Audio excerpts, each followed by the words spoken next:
What happens when a single dad discovers his girlfriend in bed with his best friend? Daniel's revenge wasn't just sweet, it was legendary. He didn't just walk away. He didn't just get angry. What he did next will leave you speechless. The planning, the patience, the perfect execution.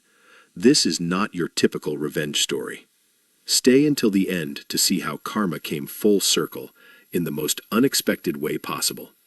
Subscribe now and hit the bell icon so you never miss stories like this. Comment below what you would have done in Daniel's shoes. Before we continue, let us know where in the world you're watching from. We love seeing how far our stories reach. Daniel stood frozen in the doorway of his bedroom, his deep red shirt suddenly feeling too tight around his chest. The shopping bags slipped from his hands, groceries scattering across the hardwood floor. Eggs cracked, milk leaked, but none of that mattered because what he saw before him shattered something far more fragile than eggs. There, in his bed, tangled in his sheets, was Amelia, her white dress shirt and black shorts thrown carelessly on the floor, wrapped around Marcus. Not just any Marcus, his best friend Marcus, the man who had been his brother for 15 years, the man who had helped him through his divorce, the man who had taught his daughter how to ride a bike. Time seemed to stop and speed up simultaneously. Daniel's mind raced through 1,000 memories in seconds. Every late-night conversation with Marcus about Amelia. Every time Marcus had encouraged him to trust her. Every time Amelia had said she was working late. Every Friday evening when Marcus claimed he had family obligations. The lies assembled themselves into a horrible mosaic of betrayal. Amelia's eyes met his. No shame, no apology, just cold calculation. "Daniel, I can explain," she began, not even bothering to cover herself. Marcus sat up, and the look on his face was worse than guilt. It was pity. He pitied Daniel. The rage that flooded through Daniel's veins was unlike anything he had ever experienced. "How long?" Daniel's voice was eerily calm. "Does it matter?" Amelia asked, reaching for her clothes. 6 months, Marcus said quietly. "I'm sorry, man. We didn't mean for you to." 6 months? Daniel's composure cracked for just a second before he regained control. 6 months of lying to my face. 6 months of coming to my house, eating my food, playing with my daughter while you were. "Don't bring Emma into this," Amelia snapped. That was the moment Daniel made his decision. Not a decision born from emotion, but from cold, calculated clarity. They wanted to play games. He would show them what a real game looked like. "Get out," Daniel said quietly. "Both of you, now." "Daniel, we should talk about this like adults," Marcus began. "I said get out." They scrambled to dress and leave. As the front door slammed, Daniel stood in his violated bedroom and began to plan. He wasn't going to lose his mind. He wasn't going to lose control. He was going to win.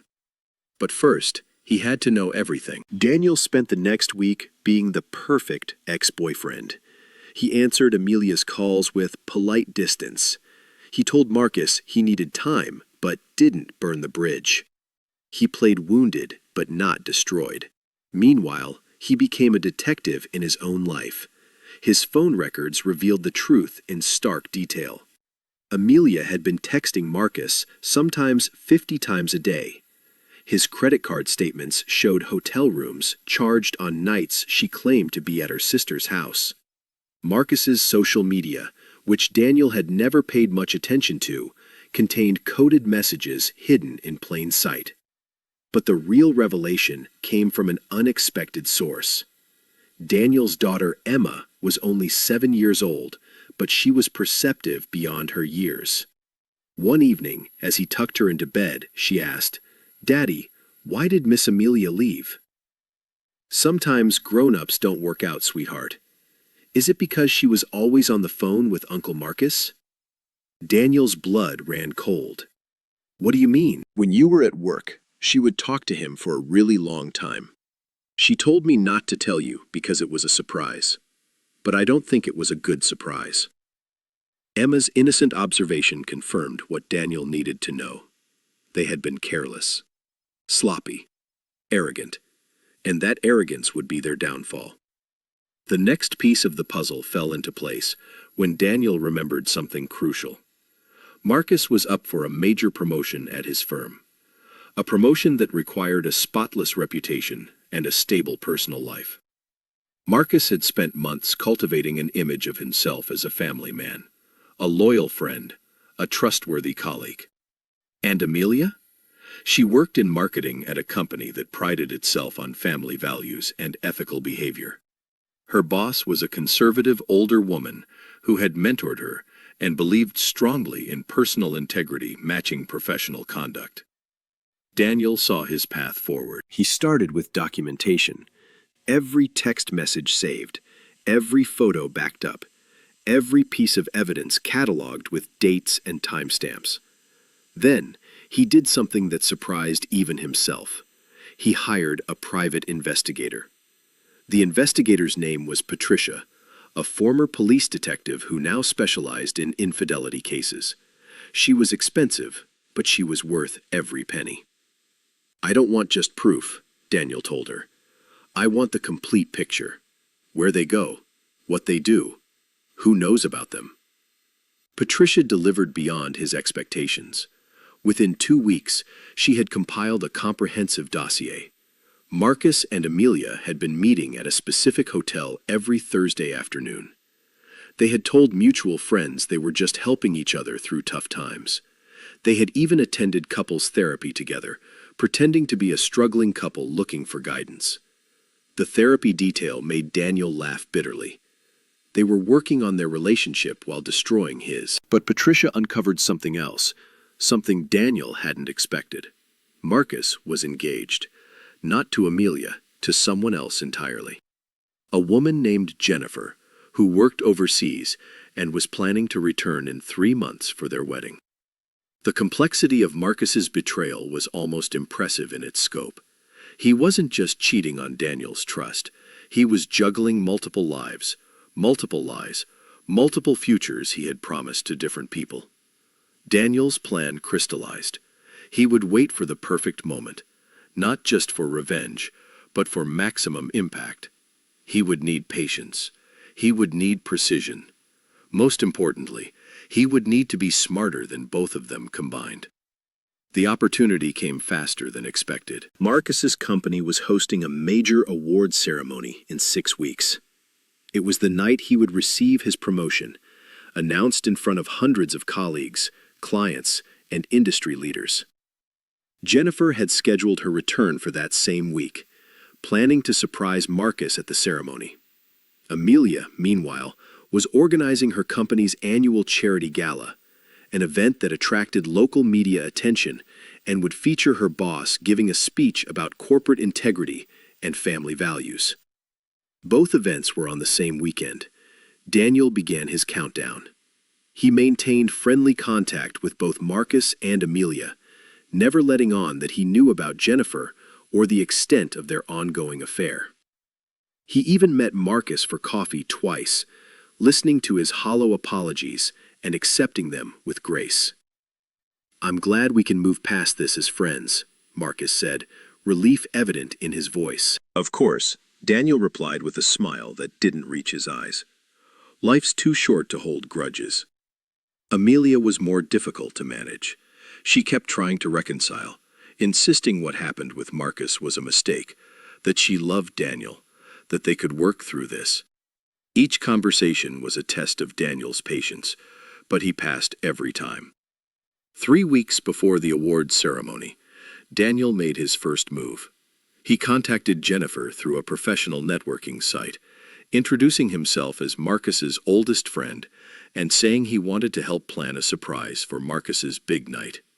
Jennifer, excited and unsuspecting, shared all her travel details and plans. 2 weeks before the charity gala, Daniel reached out to a journalist friend who covered local business events. He mentioned, casually, that there might be an interesting story developing around corporate ethics and personal responsibility.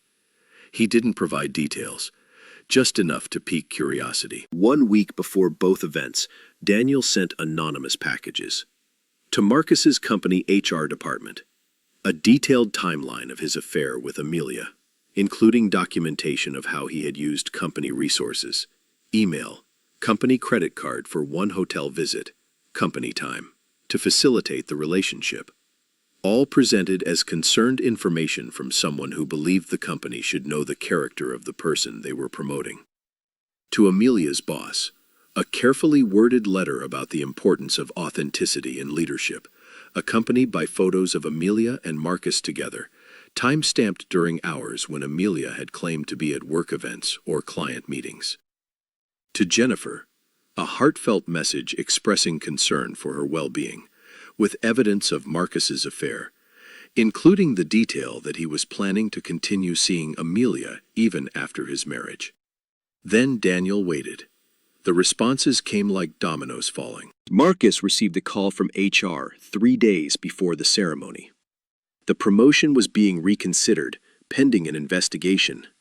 He called Daniel in a panic. Someone sent them information about me and Amelia. They have emails, photos, everything. Do you know anything about this? That's terrible, man, Daniel said, his voice full of false sympathy. Who would do something like that? I don't know, but the timing couldn't be worse. Jennifer arrives tomorrow, and now this investigation. Daniel, I'm going to lose everything. Maybe you should have thought about that 6 months ago. Silence on the other end. Then, you knew? This whole time? I've known for 5 weeks. The question is, how does it feel to be the one who's been played? Daniel hung up before Marcus could respond. Amelia's unraveling was more public. Her boss confronted her at the office in front of several colleagues. The charity gala was reassigned to another team member. Amelia was placed on administrative leave pending review of her conduct and whether she had misrepresented her time and activities to the company. She sent Daniel dozens of messages, angry ones, desperate ones, pleading ones. He responded to only one. You taught me that some surprises aren't good ones. Emma told me that. She's smarter than both of us. But Daniel wasn't finished. The night of Marcus's would-have-been award ceremony arrived. The promotion had been officially withdrawn. Marcus had been demoted. Jennifer had broken off the engagement in a spectacular confrontation that became office legend. But Marcus still had to attend the ceremony because of contractual obligations. Daniel attended too, as the guest of a colleague who worked at Marcus's firm. He watched from across the room as Marcus sat alone, his career in shambles, his personal life destroyed, his reputation ruined. Their eyes met once across the crowded room. Daniel raised his glass in a silent toast. Marcus looked away. The charity gala happened 2 days later. Amelia attended. She had to, despite her administrative leave, because she had sold tickets and her absence would raise questions. The event was covered by local media, including Daniel's journalist friend. During the networking hour, Daniel made sure he was photographed with Amelia's boss, discussing a potential charitable partnership between his company and hers. The conversation was professional, pleasant, and completely legitimate. But his presence there sent a clear message to Amelia. He had moved on, moved up, and moved into spaces she thought were exclusively hers. The journalist's article, published the following week, focused on authentic leadership and featured quotes from several executives about the importance of integrity, matching both public and private behavior. Amelia's boss was quoted extensively. Amelia's name never appeared, but everyone in her professional circle knew the subtext. Daniel had won without ever being publicly connected to their downfall. But the story doesn't end there. 2 months later, Daniel was at a coffee shop with Emma when he ran into Marcus. His former best friend looked smaller somehow, diminished by the consequences of his choices. "Can we talk?" Marcus asked. Daniel looked at Emma, who was drawing at a nearby table, then back at Marcus. 5 minutes.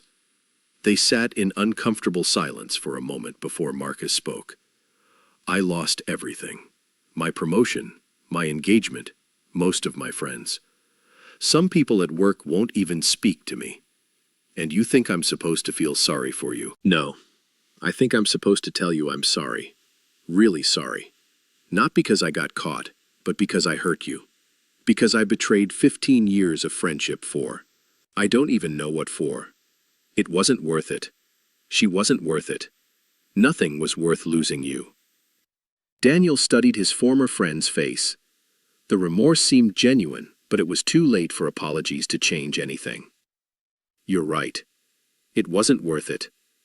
And you know what the worst part is? If you had just been honest with me a year ago, said you had feelings for her, asked me how I'd feel about it, we might still be friends. But you chose deception. You chose to make me a fool in my own life. I know. And I'll regret it for the rest of my life. Daniel stood up.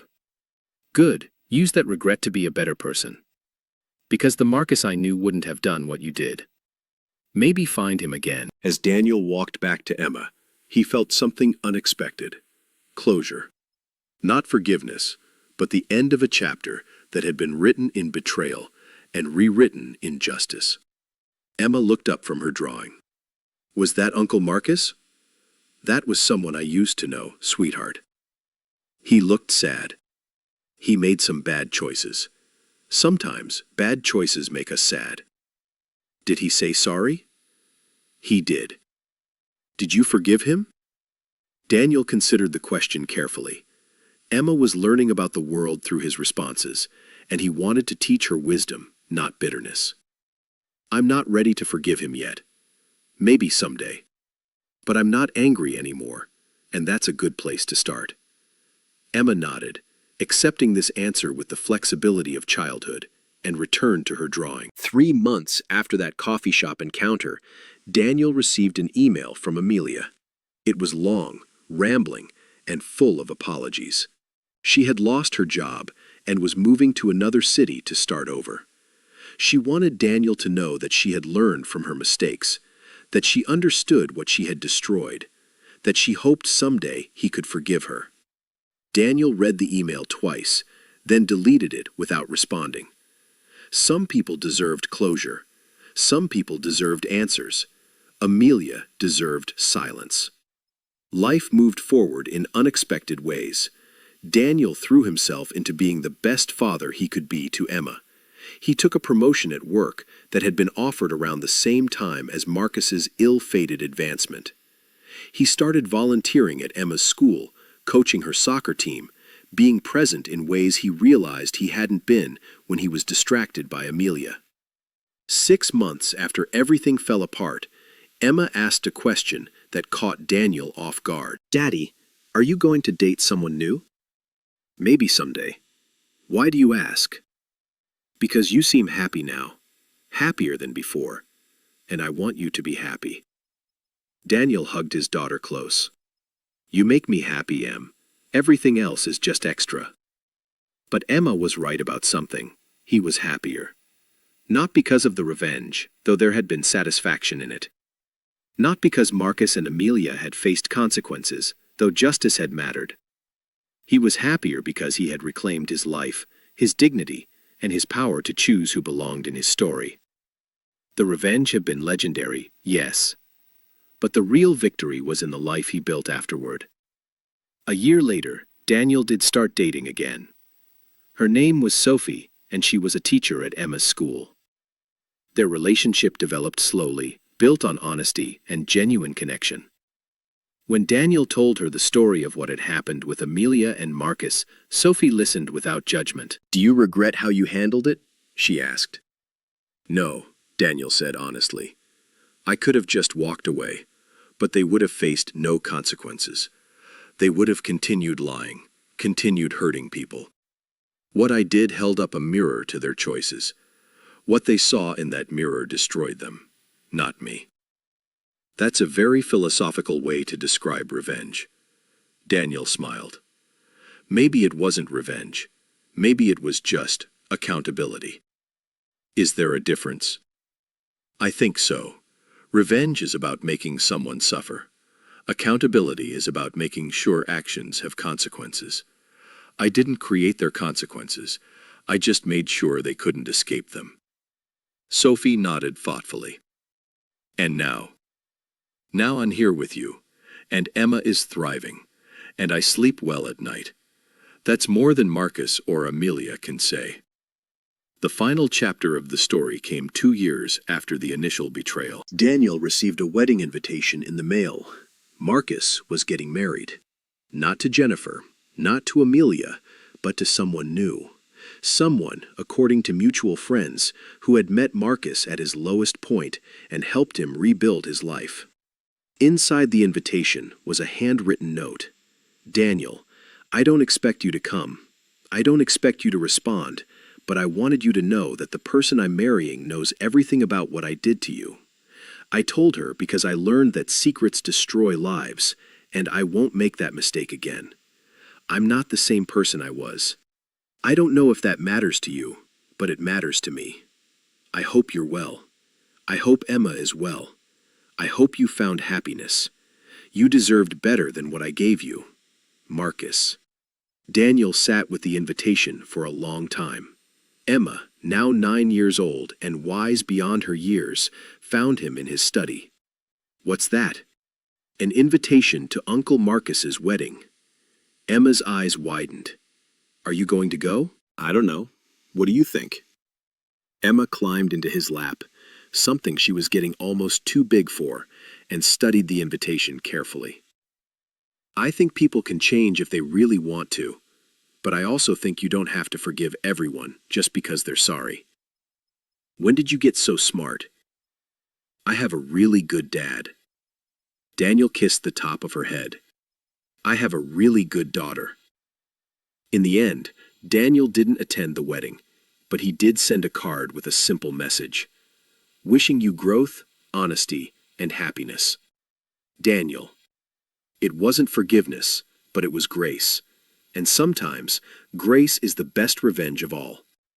3 years after the betrayal, Daniel was truly happy. Sophie had become a permanent part of his life, and Emma adored her. They had even started talking about marriage. Daniel's career was flourishing. Emma was excelling in school. One evening, as Daniel tucked Emma into bed, a ritual they maintained even as she got older, she asked him one more question. Daddy, if you could go back and change what happened with Miss Amelia and Uncle Marcus, would you? Daniel thought carefully before answering. You know what, Em? I wouldn't. What they did was wrong, and how they did it hurt me. But everything that happened after, finding out who my real friends were, becoming closer to you, meeting Sophie, learning that I'm stronger than I thought, I wouldn't have any of that if things had been different. So bad things can lead to good things. Sometimes. Not always. But in this case, yes. I'm glad you're happy, Daddy. Me too, sweetheart. Me too. As Daniel left Emma's room, he reflected on the journey from that devastating moment in his bedroom to this peaceful evening 3 years later. The revenge had been satisfying. Watching Marcus and Amelia face the natural consequences of their deception had brought closure. But the real victory was simpler and more profound. He had not let their betrayal define him. He had not become bitter. He had not lost faith in love or friendship. He had simply chosen to remove toxic people from his life and fill the space they left with genuine connection, integrity, and purpose. Marcus's betrayal taught him about the fragility of trust. Amelia's deception taught him about the importance of integrity.